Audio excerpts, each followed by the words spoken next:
unparalleled magnitude. The largest earthquake that we're aware of happened in Chile in 1960.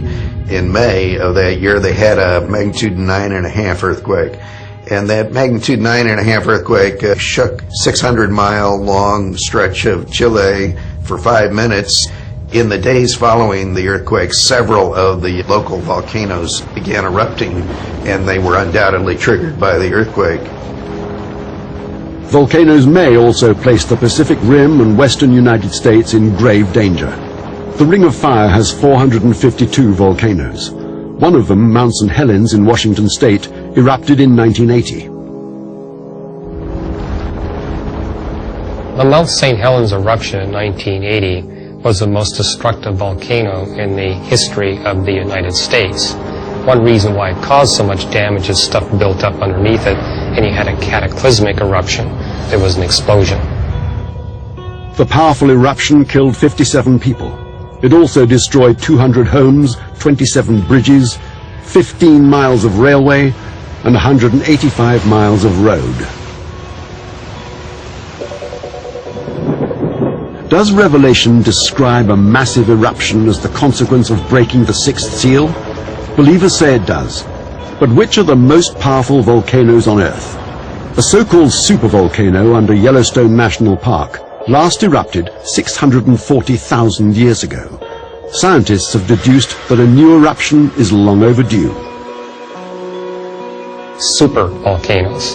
These are eruption events that are thousands of times greater than what happened at Mount St. Helens.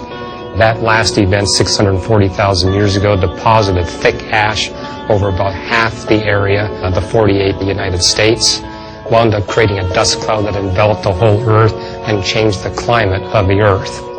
If the Yellowstone supervolcano erupted, the resulting ash could block out the sun for 40 years.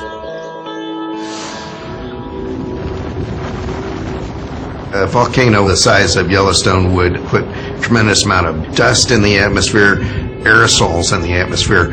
Hydrogen sulfide would go into the air, change the reflectivity of the sunlight on the Earth's surface. We'd expect decades of major global cooling in that case because of those aerosols. In addition, tremendous amounts of ash would be spewed out across the United States. Other cultures have also prophesied alarming geologic catastrophes. The Indians, Cherokee and Hopi and others, saw the world eventually coming to the point where it would break apart with a mighty earthquake.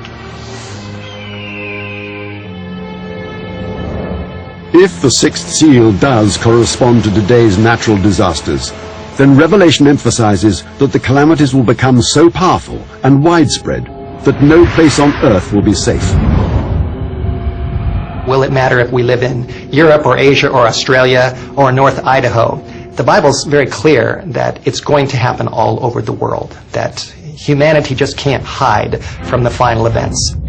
I believe that those that live in the country will have it a little bit easier than those that live in the city, but ultimately it's coming wherever we are. Believers in Revelation accept that no horrors in history will compare to those that coincide with the first 6 seals. But they also believe that these horrors will be dwarfed by those corresponding to the 7th and final seal. We live in a world that is changing profoundly and fast, and that is facing threats that seem apocalyptic to us. We worry about global warming, overpopulation. It's necessary only to open the newspaper or turn on CNN to see headlines which, in the eyes of some readers of Revelation, will be sure proof that the biblical prophecies are coming true at last. Just think about in the last couple of years, we have seen devastating hurricanes. We have seen devastating tornadoes. We've encountered earthquakes very high on the Richter scale. If you look at how fast they are happening and how much closer together they are coming, as we get closer to the end of days, they almost will come right on top of each other. The prophecy within Revelation suggests that as the 7 seals of the apocalypse are broken one by one, we move closer to the end of the timeline. Some biblical experts contend that the seals have already begun to break, setting the stage for a final cataclysm. If this is true, what could happen and when?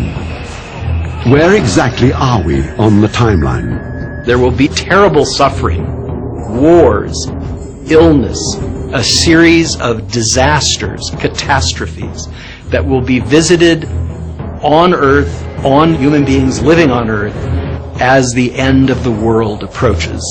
And in the end, we will witness the final destruction of the Earth on which mortal human beings live.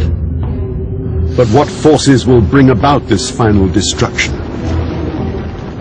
How will we know that the most important seal of all, the seventh, has been broken? Revelation says the final punishment for mankind's evil will be heralded by the peals of celestial trumpets. You see 7 angels, each having a trumpet, and they come forth, and then begins the series of the trumpet judgments. Some believe that these judgments will be natural disasters of unprecedented magnitude.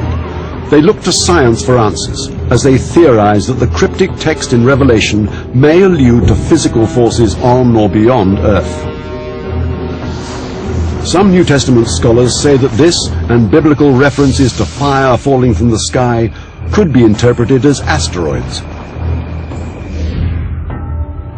A collision between an asteroid and the Earth may be the catastrophic event predicted in another verse from Revelation. The third angel sounded his trumpet, and a great star, blazing like a torch, fell from the sky. The name of the star is Wormwood. Some believe that Revelation's author, John, is not specifying a star in this passage, but a comet or asteroid. It's widely accepted that ancient observers could not have understood the difference between various types of celestial bodies. And while no stars are called wormwood, there is strong scientific evidence that an asteroid collision could play a major role in the mass extinction of life on Earth. Astronomers now believe that all 3 generations of dinosaurs, Triassic, Jurassic, and Cretaceous, were brought to extinction, at least in part by extraterrestrial collision events, giant comets and asteroids striking the Earth. If something that big were to happen, humanity wouldn't survive. A collision between Earth and an asteroid just a few miles in diameter could release as much energy as 1,000 nuclear weapons detonated simultaneously. In Winslow, Arizona, a crater that's almost a mile in diameter, that was caused by a rock that was only 100 feet across. If one of the larger ones, like say something 1,000 feet across, were to hit a populated area like New York City or Los Angeles, the energy release would be such that it would wipe out the entire metropolitan area of any one of those cities. Destructive power of this magnitude was evident in an historic impact event in 1908. An extraterrestrial body, probably a comet or asteroid, entered Earth's atmosphere and exploded over central Siberia, flattening over 700 square miles of the Tunguska forest. The region was so remote that only 1 death was reported. As recently as 2006, a half-mile wide asteroid, large enough to cause catastrophic climate change and disrupt the world's agricultural production, came within just 24 hours of smashing into Earth. In space terms, a near miss. Astronomers today are tracking hundreds, if not thousands, of asteroids and comets out there that could make a close pass of the Earth. About as large as they get is about 1 kilometer across. And so yes, there is a serious effort to track those, because if they were to strike the Earth, it could cause a lot of damage.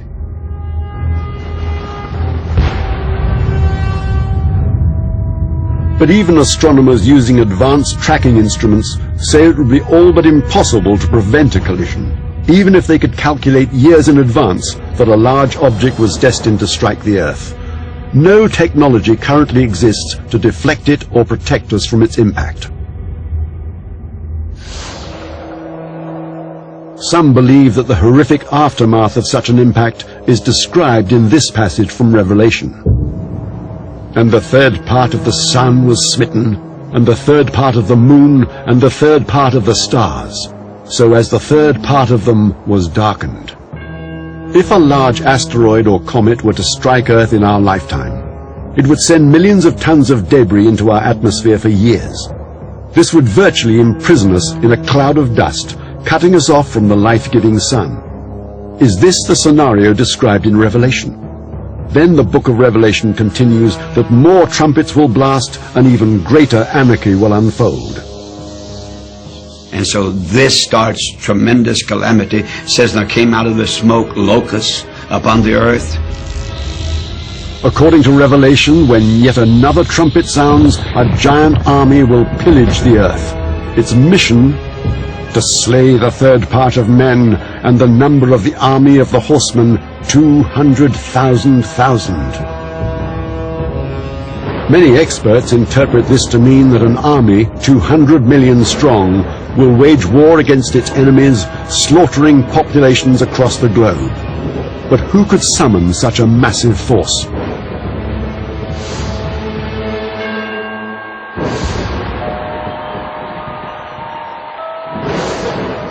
Mao Zedong had gone on record saying that China could field an army of 200 million men, which happened to be an interesting correlation to the number in the Book of Revelation.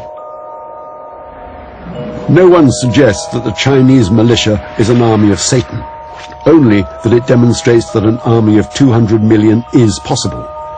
Whatever the allegiance of this formidable force, Revelation states it will destroy 1/3 of the Earth's population.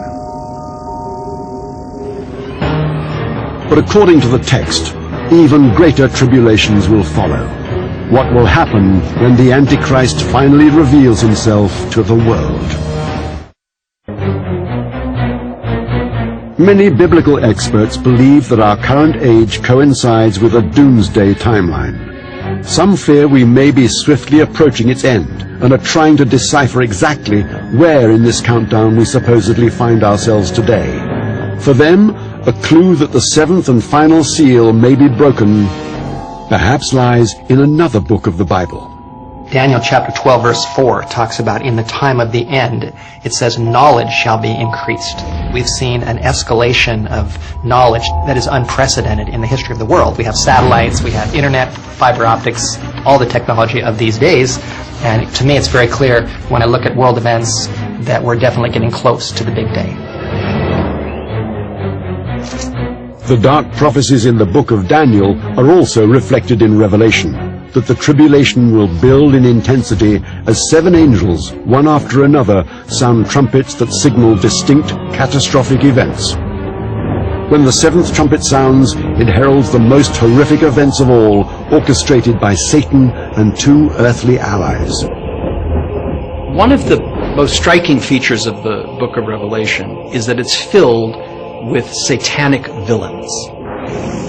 The principal villain is Satan himself, who's depicted in Revelation as a dragon with many heads and many horns. But he has 2 helpers on earth who are referred to as the beast from the sea and the beast from the land. All of them are understood to be symbolic references to human beings who will put themselves in service to Satan, who will hold positions of earthly power, who will lead earthly armies into battle. Biblical experts believe the beast from the sea is Satan's chief emissary, the Antichrist.